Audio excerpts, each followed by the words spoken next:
Welcome to Exposing Deathcare, the podcast. We have our guest V here today. V, how are you doing? I'm doing good. How about yourself? I like to say fair to moderate. Perfect. Yeah. I feel like a weatherman, fair to moderate. That's just about how reliable my emotions are, it's like the weather. Well, welcome to the show. Let's jump right in. So, what got you into Deathcare? What's your role? Yeah, well, thanks for having me. Yeah, so I started in the industry about almost a decade ago. I am currently a licensed funeral director and embalmer. What was your first job title? Did you start out as an apprentice, or were you like assisting in like the office, or what?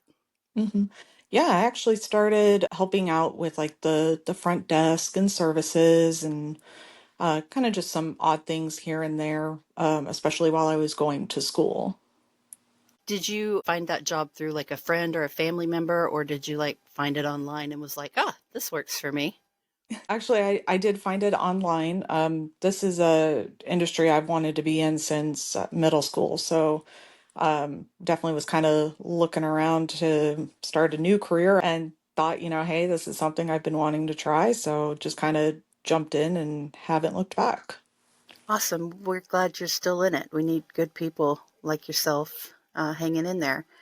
Yeah. So, do you remember anything about your training that you wanted to share, or how was your pay? How has it been in your decade in the industry? Yeah. So I mean it started out average. Unfortunately, it didn't increase until recently.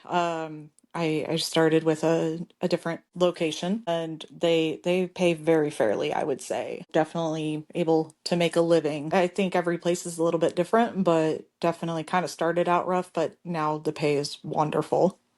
Excellent. That's really good to hear. Yeah. So, you're here to tell us some things that you wanted to expose in the death care industry to maybe make others not feel so alone if they've had the same experiences. So, go ahead and get into it. What do you want to talk about? Yeah.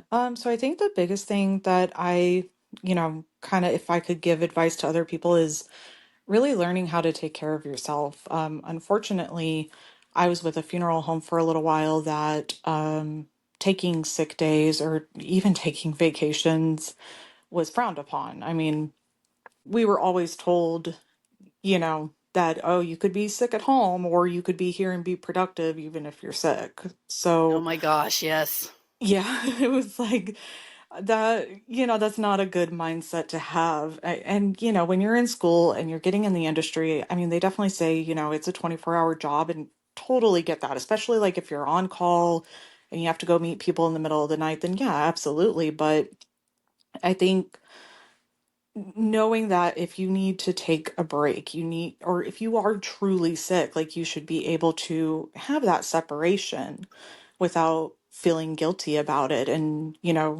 worrying about, well, are my family's going to be taken care of or not? That I feel even though I'm assigned to this family or that family, it takes a whole office, it takes a village to get everything done for even a single family. Someone told me once that how are you going to give 100% to a family if you yourself are not at 100%? And Absolutely. that really helped kind of change my mindset with, being off. And getting in a new environment helped too. I'll just be honest about that. It kind of occurred to me that, this is a job that you really have to have a passion for it and you have to really care, but at the same time, you've got to take care of yourself. And, if you're in a place where they look down on you for taking sick days or being away from the office, or if they're constantly calling and not giving you time away, then you're not really going to have much of a life outside of the industry. And that can be kind of dangerous considering this is such a high stress job. Um, Yeah. As and somebody that's it's, lived it, it is incredibly dangerous not to yeah. have a good work life balance.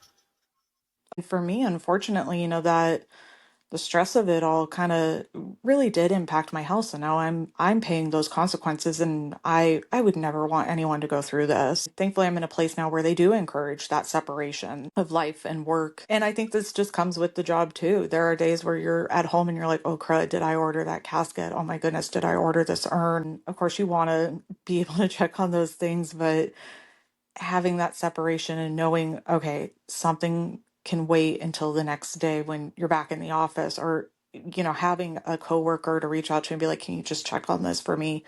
I think that's something everyone should kind of look for in this industry so that you yourself can have that work-life balance, but then also be able to in turn give that back to your coworkers too, who, Have this they, that net of support. yeah, I yeah, think I something think, that a lot of funeral directors or business owners aren't taking into consideration right now is that we are advanced enough. Like, we learned enough during COVID oh, that there is no excuse to overwork your employees at this point. Even if you're in a small town, there's going to be somebody that you can find on the Facebook local groups that wants to be a removal tech or wants to help out. There are answering mm, services at this point where your staff does not have to be awakened at all hours of the night to answer questions from hospice nurses or pricing questions. They can actually get sleep and then have other people that are dispatched so that they're running their best during the day. So there's mhm. really no excuse for anybody in the industry to be, there's no excuse for employers not assisting in that work-life balance by providing appropriate structure. Do you agree? Oh, absolutely. It's so important to have those people who are managers or business owners who actually care about their staff as much as they care about their business. Because ultimately, us as the funeral directors, embalmers, removal techs, even admins, we're the ones who are keeping that business running, and we're the ones usually directly working with the families too. And, that's the whole business's reputation is those families and their experience while their loved one is in our care. Yeah. If anybody's out there that's listening and is just like, my work life balance is horrible, when she was talking about, did I remember to order that urn? There's no reason that your bosses should not have you guys digital at some point, even if you're using like Google Drive to have a checklist so that you don't have to look at a paper folder anymore. Hmm. Work smarter, not harder. Yeah. Yeah. Oh, definitely agree for sure. Well, what else do you want to talk about? Oh gosh, there's so many things we could talk about. I think just going back kind of to the same point, but even with the families, I think it's important to remember there are going to be those families that will probably, you'll think about during your days off, whether they're amazing families or even if they're rough families. It's something that's on my mind because, of course, I want them to have a smooth service. I want them to have a good experience, but I think it's also important to know you're not going to be every family's favorite person. There's always going to be that family that you will bend over backwards for, and they will still say it's not enough. And another piece of advice I would give for anyone else in the industry that, we all go through that, but don't beat yourself up over it. It's one family. Definitely do and give your best for every single family, but don't let the mean ones get to you. Just get them through their service, get them through placing their loved one at their final resting place, and to brush it off. Move on to the next one, because for every rough family you're going to have an amazing family too, that they're going to be more understanding of the guidelines you're giving them. They're going to be more understanding of you having to take, a day off, or, you're not in the office 24 hours a day. There's going to be those really good families that you connect with, and they are going to see all the hard work that you put into helping them. Do you have anybody that comes to mind earlier in your career that you were sad about? Like, you did everything that you could and somehow they still weren't satisfied? I mean, of course, we all have that learning curve, but there was definitely one family at the very beginning. I was working with a mom who she unfortunately lost her child, and those ones, of course, are always rough. But I remember just working so hard to get their memorial video right, to make sure their print was right, to make sure he looked good, everything. And we had a little hiccup with the video at the service. So of course I got that fixed. No matter what I did, no matter how many times I apologized, unfortunately it wasn't enough. And every time I think about that, I do feel a little guilty already going through so much. I all I wanted was for things to be as best as they could be for her. So I do get a little emotional when I think of that one, just because that was early in my career, but it's definitely still continued to make a lasting impression. And those of us that, have run those roles of the funeral director doing everything, we can really kind of resonate with the fact that that will stick with you. It will haunt you, and it will come back to you at the most inopportune moments. It'll come back to you when you're working with a different family, and you're like, I never want to have that happen again. It shapes you towards your future. And as hard as those experiences are to have, I think they're important for every funeral director to have, because everything is not sunshine and roses out there. Yeah, We run into a lot of different emotions, a lot of different scenarios, and there may be some young funeral directors out there that haven't had anything come up for them yet. We just want to know that when it does happen, somebody else has already been there. Somebody else has taken that journey down that road. for sure. So on the flip side of Definitely. the coin, do you have one that you went above and beyond and it was recognized? I've I've been grateful that I've and very lucky that I've had quite a few families that, as soon as you said that, there's just all these flashes of different families that go through my Yeah. mind.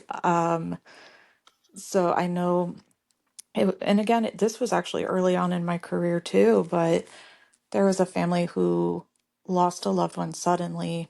Um, just one minute he was there, the next minute he wasn't. And his sister was actually an event planner. So she she had the entire service mapped out minute by minute. And I did everything I could to make him look nice and make him presentable for his family, get their playlist together, get their video together. And um, it wasn't too far off from Christmas. So at the time, we were having like an annual Christmas event for families we had served.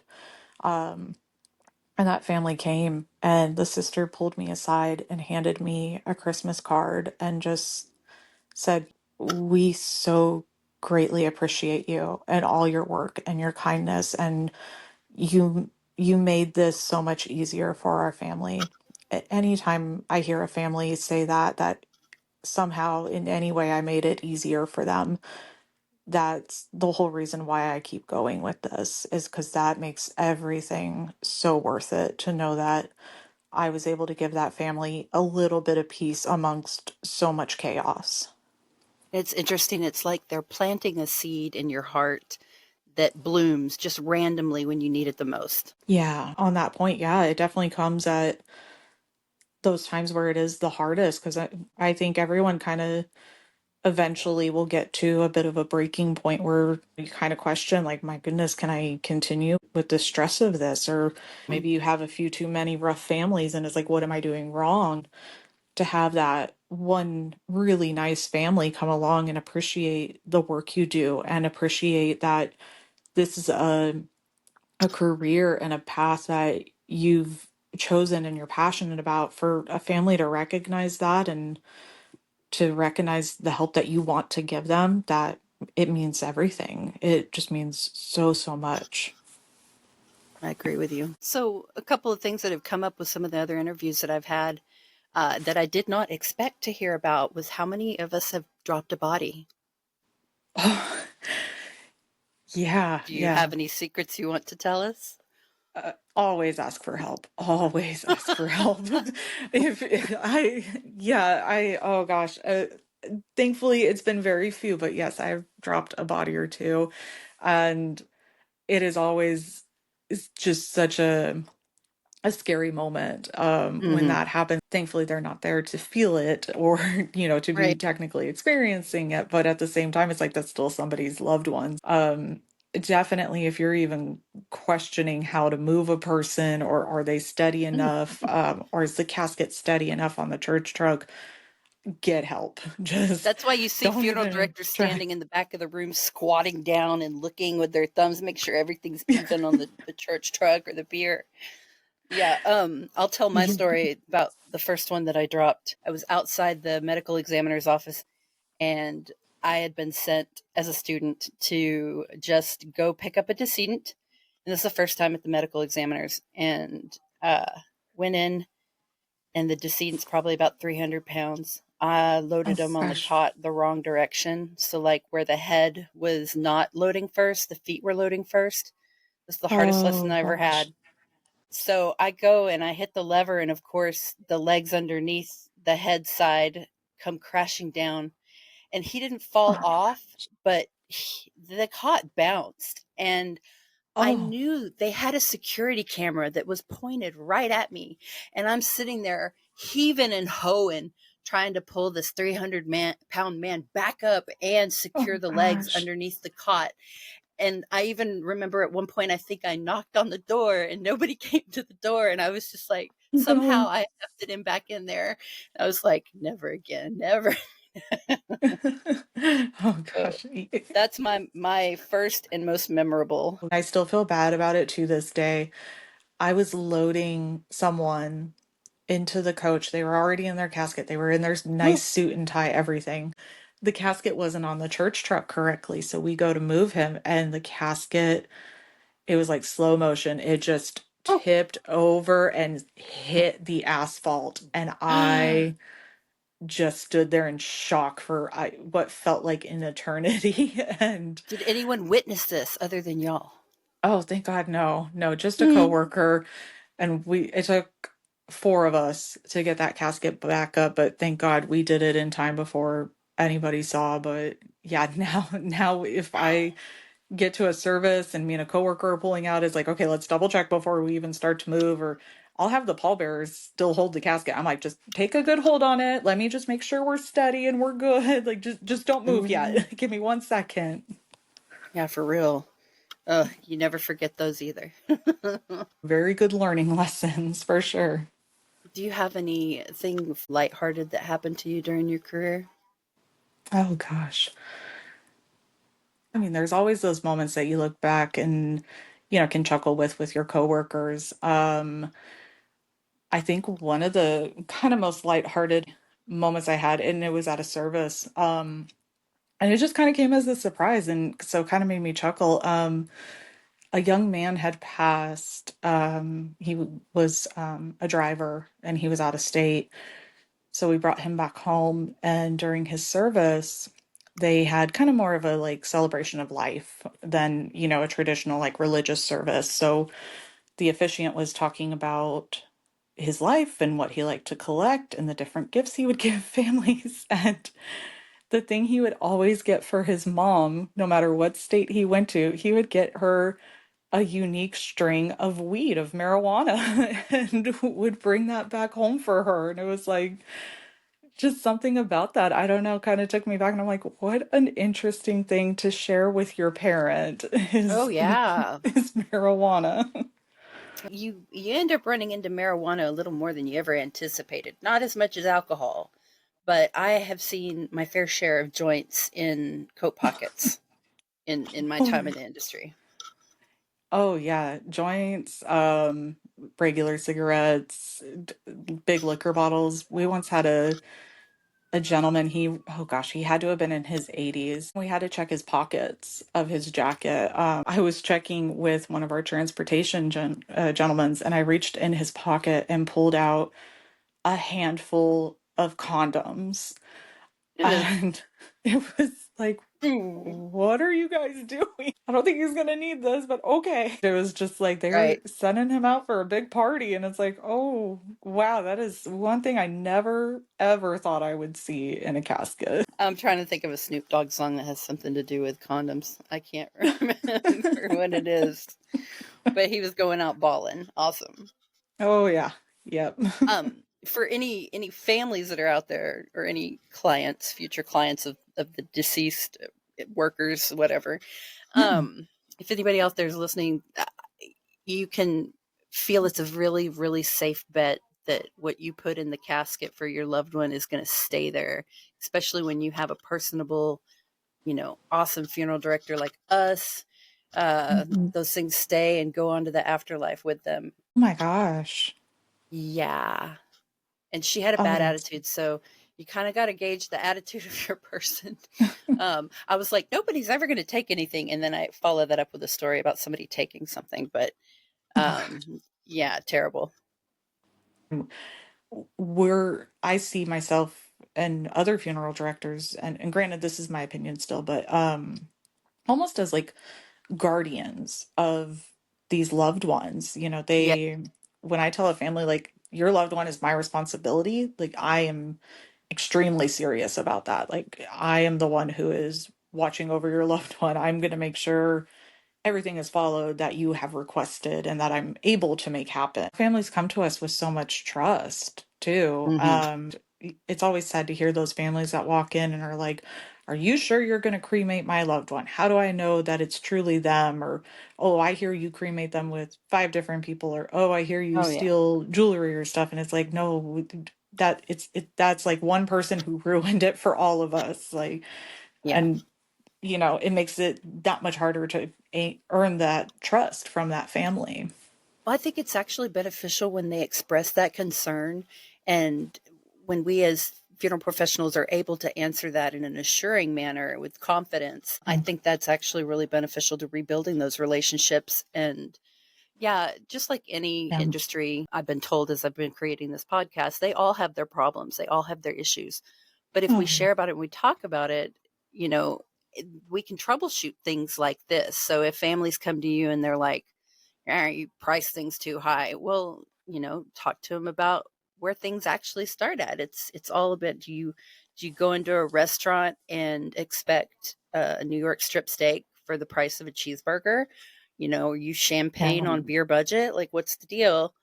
So Mhm. I think when we learn to master those conversations in professional settings, I think it's going to go a lot easier for us with the Oh, public. yeah. Yeah. Yeah, definitely. And kind of going back to, nice families, when you do have a nice family and they're able to go and tell, their friends or their family that, hey, they took really good care of us. The service was beautiful, or they treated us with so much respect and they were so understanding of our needs. That word of mouth is huge. I think that is a huge helper to showing that there's really good funeral businesses out there. There's really good people in the industry. Yeah, Um, beyond word of mouth, how do y'all do with your Google? Like mhm. procuring reviews that way? Because I think a lot of people, especially Gen Xers that are making plans for their parents, are looking at those reviews. Is that something Yeah. that y'all pay attention to?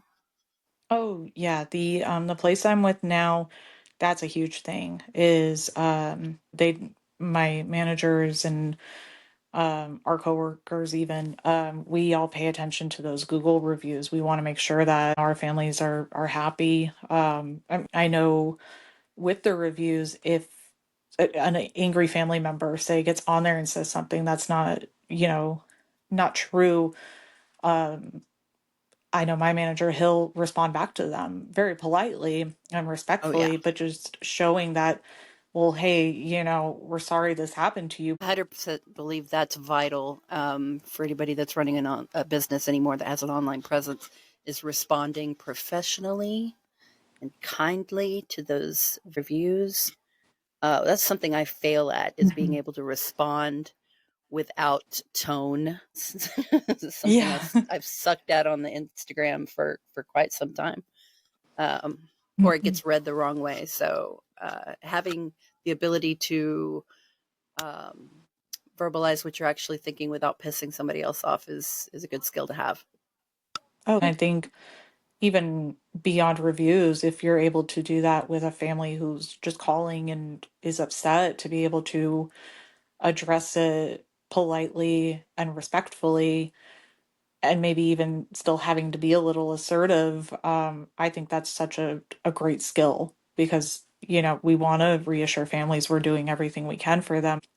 Being able to respond and help explain things professionally and nicely, that again, it's such a great skill, but I think it also shows a lot of compassion and a lot of restraint as well. I don't know if your employers provide this, but something I've been thinking about is employers should be providing in this space therapy weekly, if not, every other week, depending on the person. Therapy should be offered. A place to talk about what you experience at work, that you're not shouldering and taking home with you. Yeah, I think that would be wonderful. I know with where I'm at now, they are very encouraging. The managers are very encouraging to all of us that, like, hey, if you need to talk about something, if you need to get it off your chest, we can always go to a private space and talk. And, they'll definitely do their best to help. I've learned so much from the managers I have now, and I always feel so safe going to them and saying, hey, this family's just frustrating. Or even with personal life, like, hey, I have this personal thing going on, and I feel like it's hard to separate that from work, and just being able to go to them and talk to them is so huge. And it really, helps with such a stressful industry to be able to have someone to vent that out to. Have you had an employer that maybe wasn't so supportive that you ended up shouldering most of the load? Yeah, the same one who was not agreeable to days off. Definitely tried to talk about my struggles, but it was more so met with, well, you need to just learn how to separate that from your job, and this should be your first priority is your job. And they And you wonder need, why they can't people employ. yeah, every manager is going to be a little different, but not being able to safely share what's going on when you really need to talk about it, it just adds so much stress. Final advice for others, something that brought you great pride. Yeah, for me, my biggest pride is just having my license, to be honest. I worked definitely very hard, put myself through college and all my exams because that board exam is crazy. And obtaining that, but being able to maintain it and put it to good use anytime I'm able to embalm or meet with a family and provide them services, it really does bring me a lot of pride because this is what I worked so hard for, to be able to do this, to help families and to help loved ones. So as crazy as it sounds, but my job is definitely something I'm very proud of. That's the best that we can hope for, you know, as a relationship with our job in this industry. It becomes like a second family, and it's important that you have the support through your staff and your management, physically, mentally, etc., so forth. I couldn't agree more. Thank you so much for being on today. I really appreciate you sharing your stories with us, and Yeah. glad that you went from a rough situation to a place that appreciates your talents and your hard work. I hope this is okay, but anyone who's listening who, maybe they don't feel appreciated, or they are in a position that I was in, similar to, maybe feel like you don't have that work life separation, or you're just not feeling comfortable where you're at, don't be afraid to go to a different funeral home, because ultimately you need to find a good spot that you feel comfortable in, and a team that is very supportive of you, because having that support in this industry is so paramount. It's so important to have. That's a good closer. Thank you so much for sharing with us today, V.